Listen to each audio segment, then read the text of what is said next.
Selamat sore Bapak Wali Kelas. Perkenalkan, nama lengkap saya Maria Belioni Gua. Saya biasa disapa Leoni dari kelas 11 IPA 1. Pada sore hari ini saya akan mempresentasikan artikel ilmiah yang saya buat dengan judul aborsi. Artikel yang saya buat ini memiliki susunan yang pertama abstrak dan kata kunci yang terdiri dari 3 bab. Bab yang pertama pendahuluan, yang kedua pembahasan, dan yang ketiga penutup. Saya akan menjelaskan sedikit tentang abstrak.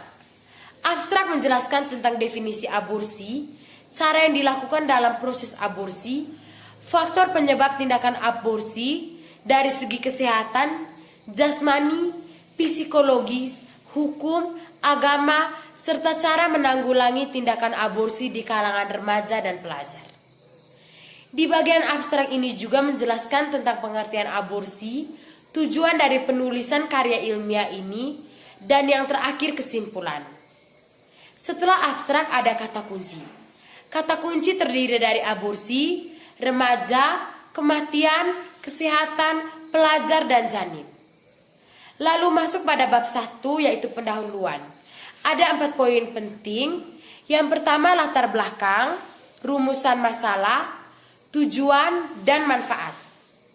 Latar belakang yang saya buat tentang artikel ilmiah aborsi ini, karena saat ini aborsi menjadi salah satu masalah yang cukup serius, karena banyak terjadi di kalangan remaja maupun pelajar. Bahkan di Indonesia sendiri, lebih dari 1 juta janin telah dibunuh atau dalam istilah lain digugurkan. Banyak yang mengatakan bahwa aborsi itu termasuk tindakan pembunuhan. Ada yang melarang atas nama agama karena alasan saat ini janin mempunyai hak untuk hidup sehingga harus dipertahankan dan dijaga baik-baik. Dan masih banyak alasan lainnya. Dari latar belakang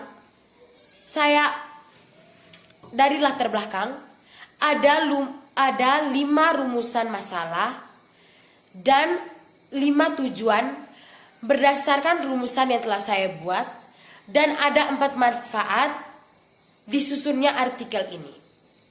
Kemudian bab kedua pembahasan, ada 2 poin. Yang pertama definisi aborsi, dan yang kedua cara menanggulangi tindakan aborsi.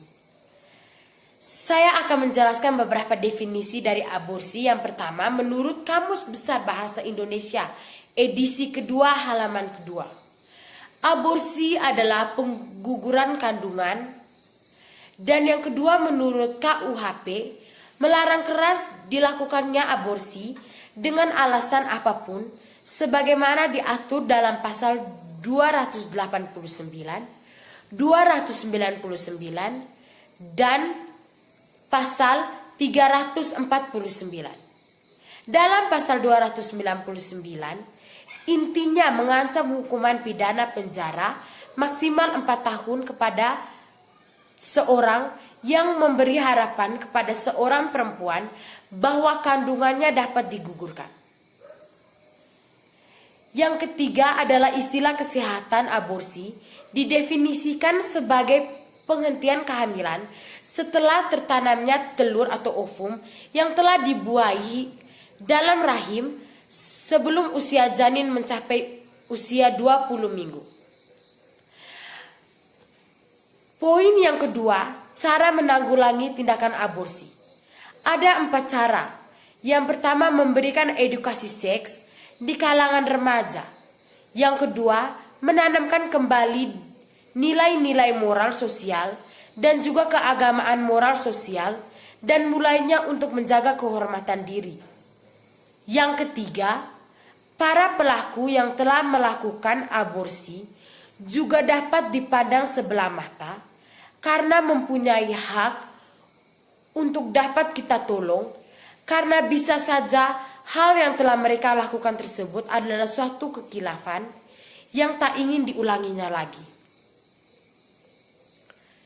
Yang keempat, diperbanyaknya pelajaran keagamaan di lembaga-lembaga kependidikan. Bab yang ketiga, penutup. Ada 2 poin. Yang pertama kesimpulan. Dan yang kedua saran. Kesimpulan berdasarkan dari beberapa definisi dapat disimpulkan bahwa semua tindakan aborsi pada dasarnya tidak diperbolehkan baik dari segi hukum, kesehatan, dan agama. Beberapa definisi aborsi menjelaskan tentang sanksi dan hukuman yang akan diperoleh, namun karena masih lemahnya hukum yang berlaku, semua itu hanya dianggap sebagai peraturan belaka dan justru tidak dipatuhi dalam masyarakat.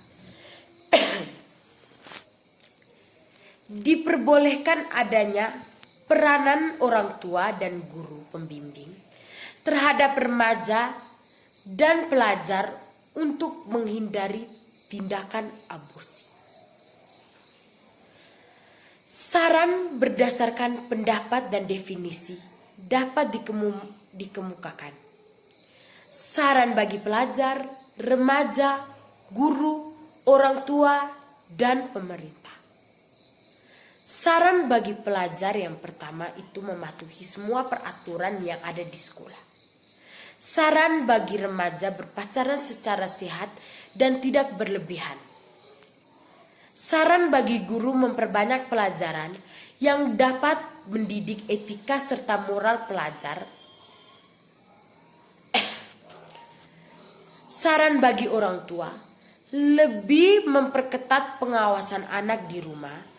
Dan yang terakhir, saran bagi pemerintah atau sekolah membuat tambahan jam pelajaran agama di sekolah. Itu adalah beberapa saran bagi remaja, pelajar, guru, orang tua, pemerintah atau sekolah. Terima kasih atas perhatian. Saya ucapkan limpah terima kasih sekali lagi. Mohon maaf apabila ada kesalahan kata dalam presentasi artikel ilmiah ini. Selamat sore dan Tuhan memberkati.